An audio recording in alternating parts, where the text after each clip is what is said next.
Malta and Gozo, and welcome to another edition of Lovin Daily. This is Tim Diacono, joined today by Jonathan Cilia, and today we have a very special guest, Matthew Agius, CEO of Diligex, an anti-money laundering company, to discuss the repercussions of new rules that are set to really impact Malta's financial services sector. So stick around for the end of this discussion to follow this live interview. And these are the 5 stories for today. Restaurants are reportedly set to reopen in May, while bars and casini will remain closed. Shops should remain open even if there's another COVID-19 wave, the business chamber is insisting. Enough evidence has been found for Nexia BT associates to stand trial. The Prime Minister pledges clear guidelines on political advertising after a damning report. And an ancient Maltese woman's facial reconstruction released to questionable comments. So, first story of the day, restaurants apparently have another month of closure. That's exactly right, Tim. So this is obviously major news for one of the worst hit sectors in Malta amidst the ongoing COVID-19 pandemic. So restaurants may reopen mid-May, according to new reports. The Times of Malta reported that this morning, and saying they spoke to sources close to plans to raise mitigation measures over the next coming weeks and months. While they will be opening restaurants, they will not be opening bars and casini straight away. They said they will be looking at the data, seeing on a day-to-day basis if the infection rate rises before they make a decision about bars and casini. Now, this is ahead of the government's plan to reopen for tourism on June 1st. So as you can see, it seems like we are approaching the much-awaited date when Malta might be leaving semi-lockdown that we've been in for a few months now and start reopening businesses as well as catering industry establishments. Let's be very clear, the catering industry has probably been one of the worst hit industries in Malta during this pandemic. Just yesterday we reported that leading chef Sean Gravina had spoken out about just how badly some restaurants were suffering, that many restaurants were talking about having to close down amidst a lack of financial support and dwindling sales. What do you make of this, Tim?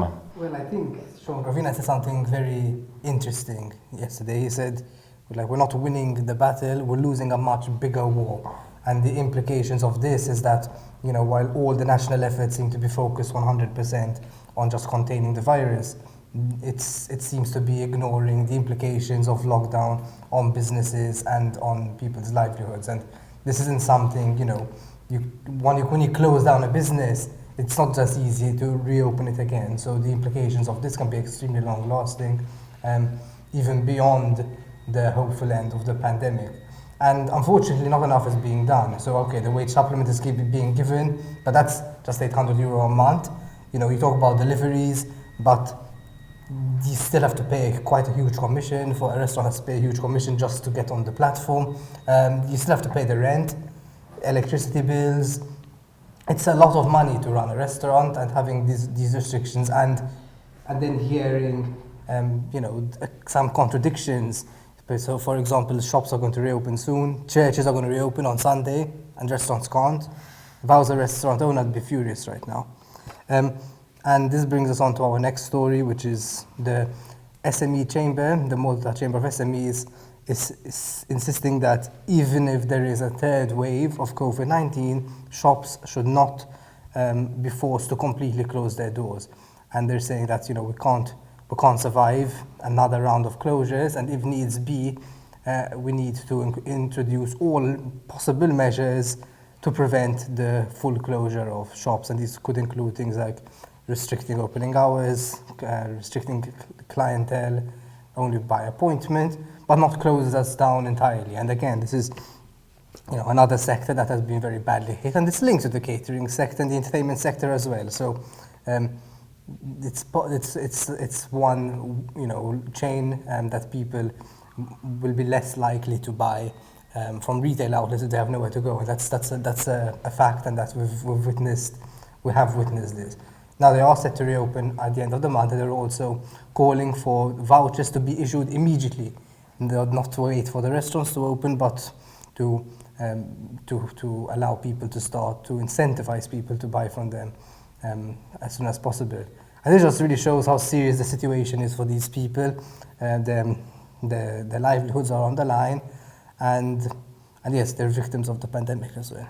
No, you're 100% right on that, Tim. I mean, let's be clear, the chamber itself isn't under any illusions. They said themselves, quote, while this would be still under difficult circumstances, it is better than a complete closure. So, it's trying to make the best out of a very, very terrible situation. Moving on to the next story coming out of court yesterday, there's now enough evidence to for the indictment of Nexia BT partners Brian Tonna, Manuel Castagna, Carl Cini, as well as the firm's manager, Catherine Bondine-Carter. Now, this is quite a big development, but it doesn't necessarily mean that the Attorney General's office will issue an indictment right now. They might need to gather more evidence. However, the fact that there is now seemingly real developments in this is a big, telling sign. Let's be very, very clear. The four of them have been charged with corruption, a major story over the last few weeks, as well as money laundering. And it's quite a few people involved, some very, very famous names in Malta. But, it seems like in court there seems to be some major developments on this case. Yeah, I mean, it's a clear sign. Obviously, the case is still just beginning, but there's a clear sign that the magistrate believes the evidence is strong. It stands in court. It's strong enough, and this does put into perspective the things we heard about a few years ago, that this is all just propaganda from people with partisan interests. No, this is the magistrate saying this is rock solid evidence that does stand up in court. So, Prime Minister Robert Abela yesterday pledged to introduce clear guidelines on political advertising and how ministers can advertise and self-promote their work as well as themselves in the wake of a damning report by Standards Commissioner George Hisler into one specific ad which focused on Minister Carmelo Abela. Now, the investigation focused on this ad. However, it's quite clear that this is a widespread problem. Carmelo Abela wasn't just an outlier who put this ad out. The ad was basically a photo of himself and just a few words saying what he's done. And the commissioner said, no, this is just self-promotion using public funds to promote your own re-election as an MP. And this is not on. And I think it can open a can, it can and will open a can of worms because unfortunately public funds are often used to self-promote people. And the Prime Minister has finally pledged to take action on it. This isn't a new problem, like it has been informed of it before, but apparently he needed a clear report from George Hisler telling him, it's not on. Let's be very clear. This isn't the first time a Maltese Prime Minister has said that clear guidelines were on the way. In 2018, Abela's predecessor, Joseph Muscat, had said that clear guidelines for social media would be coming. That was 3 years ago. They never materialized. But moving on to the next story and talking about social media, yesterday or over the last few days, images of what ancient Maltese woman, over 2,000 years old, would look like, were recreated using CGI. The images is of a woman named Elsa, who's believed to be 18 to 24-year-old, and lived, thousands of years ago. But when the images were released, they were met by some very questionable comments, including quite a few sexist comments. The comments were actually called out by a leading Maltese feminist activist, Pia McAuliffe, who said, quote, Malta, the country where you can't get away from sexism and misogyny, even if you're just a CGI image of a 2,000-year-old plus woman. Now, there were several comments online. Some of the comments we saw, alluded to how her face made her look like she might be good in bed, as well as her level of horniness, which I'm not really sure you can get from a CGI image of someone who lived over 2,000 years ago. But there was quite a strong reaction. There was lots of young, strong, empowered women speaking out about this. Lovin Daily host Paula Kauki also spoke about this in a strong post. So I'm not sure if you saw the reaction online, Tim. I saw some reactions. To be honest, I saw more criticism of the criticism than the actual sexism. But yes, I suppose some of them were joking. Or they would say they were joking that about their sexist comments. But yes, it's there for everyone to see, and it's just very insulting if you're a woman just to not be able to have this discussion without idiots like this just coming in and pouring sexism all over it. And that brings us to the end of this discussion.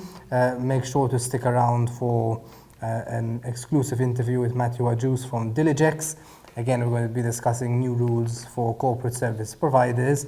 And before we get there, here's a recap of our first season of Meet the Boss. Season 2 has been launched, but you're still within time to participate in this. Get in touch with us if you're interested, and until then, here's a recap of the first season.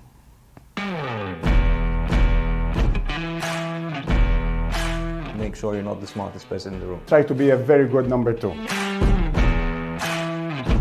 That is the worst advice I ever received in my life. If possible, make sure you're the stupidest person in the room.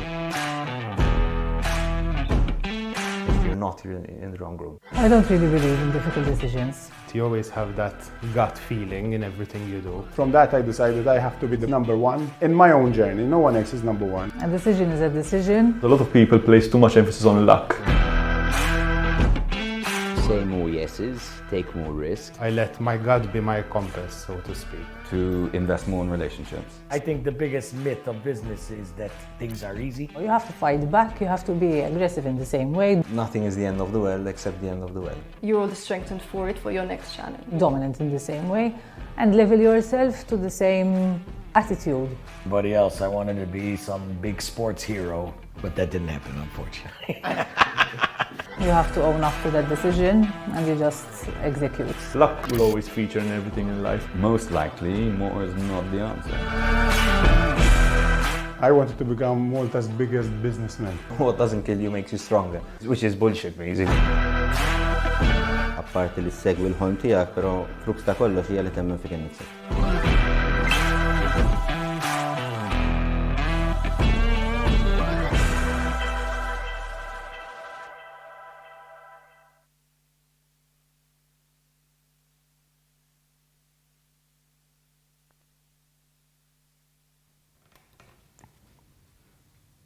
Welcome back to Lovin Daily. With me now is Matthew Agius, CEO of the anti-money laundering company Diligex. Hi Matthew, thank you for joining us on Lovin Daily today. Hi Tim, thanks also for your audience and thanks for the invite. So basically this discussion is about new rules for company service providers. So first of all, can you explain when we talk about company service providers, who are we speaking about exactly? So we are talking about a sector that provides support and assistance mainly to the setups of companies. So these would be either professionals or companies that are in the business of supporting, for example, somebody to set up a company here in Malta. So they would be incorporating the company for instance, a foreign company that has interest to set up and start business in Malta, to help them set up in Malta. They could also, for example, offer to provide their office space as the office of that company setting up in Malta. They sometimes act as their directors on the company so that they would have someone represented in Malta. So essentially it is, I would say, a crucial sector that has been, I would say, over more than a decade now, being crucial in assisting the economy to make sure that we are bringing in sort of setups here in Malta and businesses can run and set up here.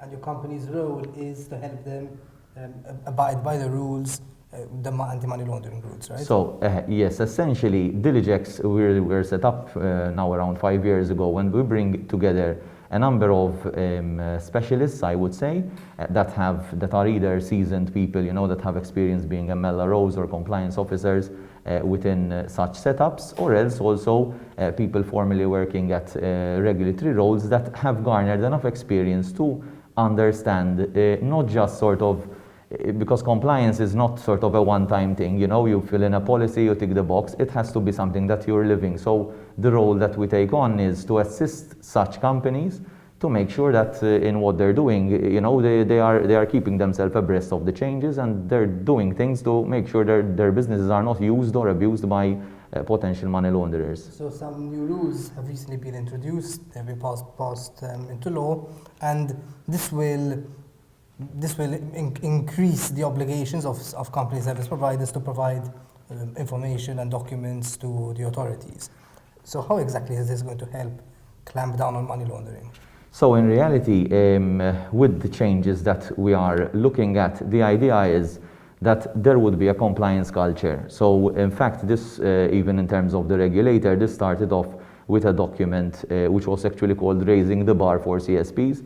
So the idea is to improve the entire sector. So the culture, both within a business, so if you are running your own business, there needs to be a culture of, not an UIA culture, but you know that in your business, and there are a lot of players that act in this way, you are seeing that you are doing things correctly. There are the rules and regulations that you should be abiding, and they are changing from time to time, and you make sure and monitor that your business is keeping in line with those changes, and at the same time also knowing who your clients are, identifying their business interests, what is their nature, why are they wanting to become your client, and also then doing all the work that is required to conduct due diligence, to know the risks that this client would pose to you and to the country as a whole, and therefore then take the mitigation that is required in fulfilling your obligations, and at the same time making sure that you are not putting yourself in a position that can be sort of a position that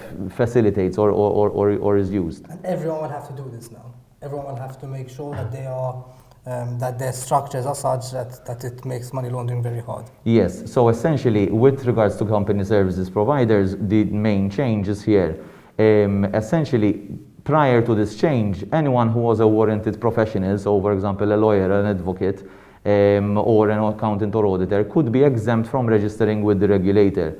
And therefore now the regulator is going to have more reach and more supervision, because it is going to know who is providing these services, and therefore has more access to supervise.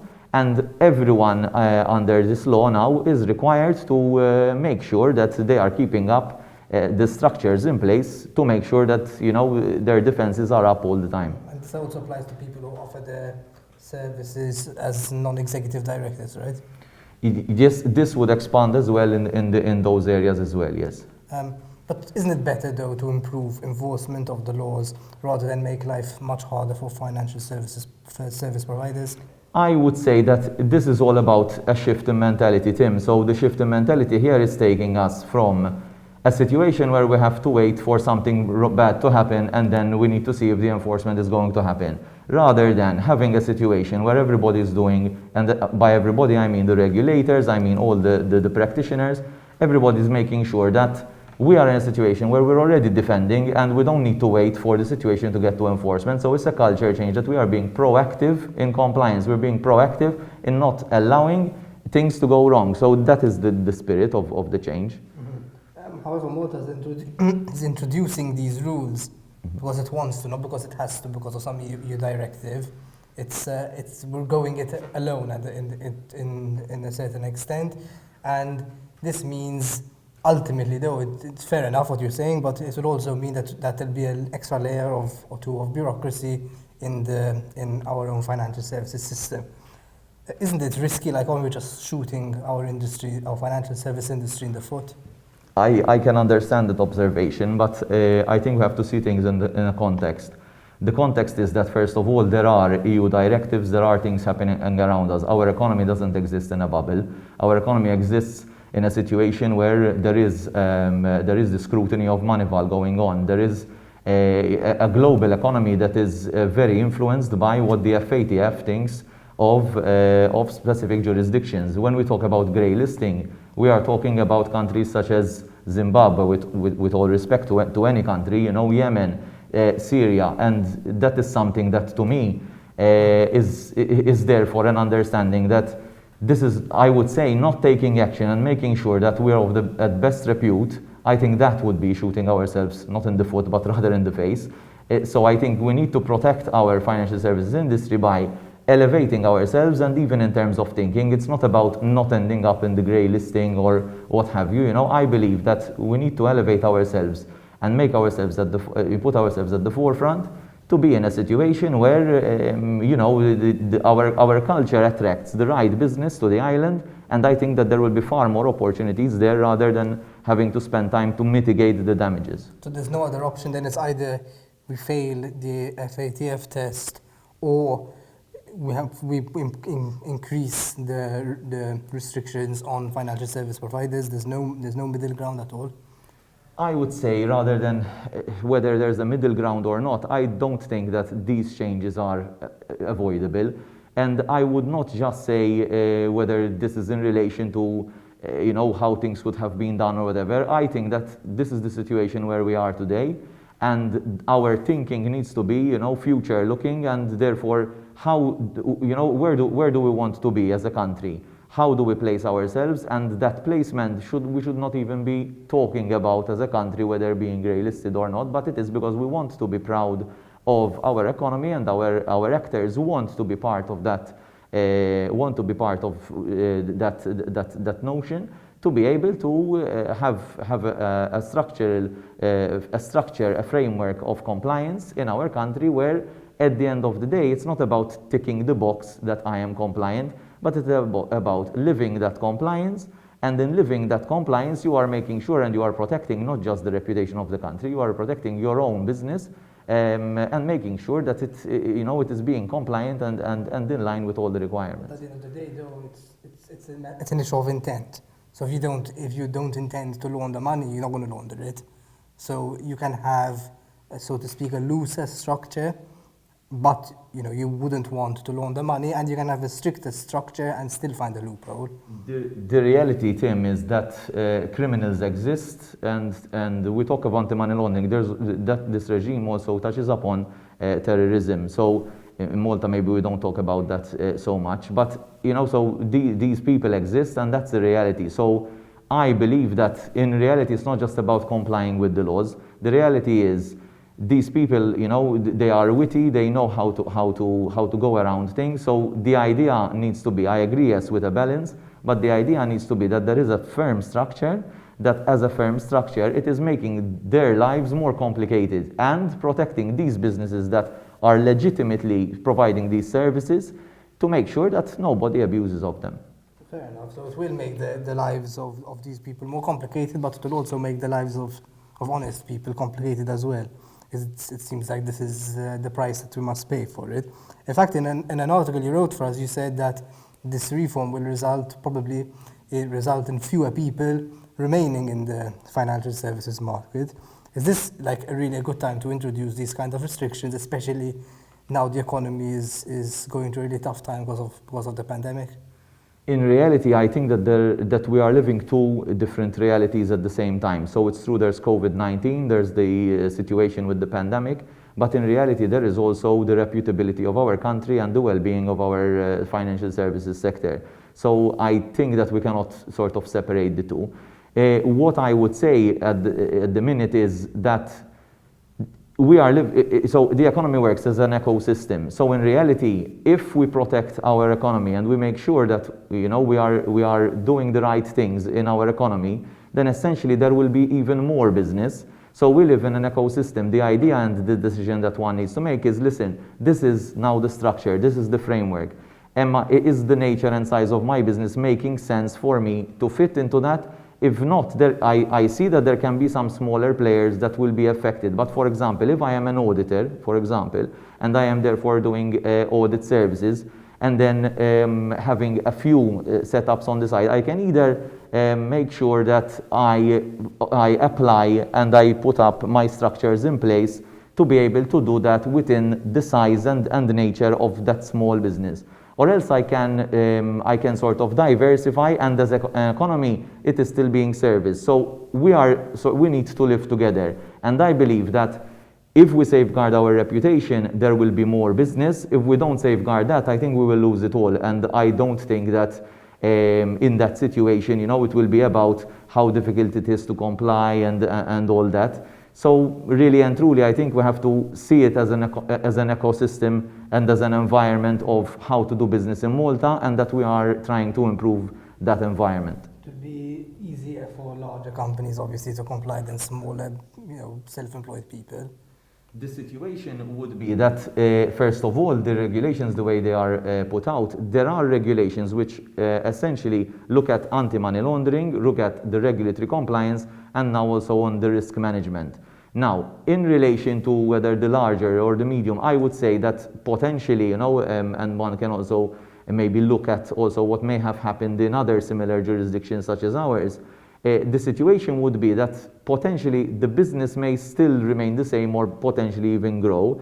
In reality, there are two ways to look at it. The smaller businesses, first of all, need to really understand what is required of them. Secondly, the new regulations also allow for the implementation of requirements to be according to the nature and size of the business. So what do we mean here? So if this is a small setup, it's two persons who are in a partnership to carry out a business, then the requirements need to be fulfilled. But one needs to make sure that they are to the size and the nature to reflect that business. Whereas if you have a larger company, I would expect that there would be a dedicated committee looking at these things, that this dedicated committee, reports in a certain way to. So the idea is that it needs to be in a way which is in relation to the size of the business. And then secondly, there is the deadline which is coming up to apply. But then in reality, there is a transition period whereby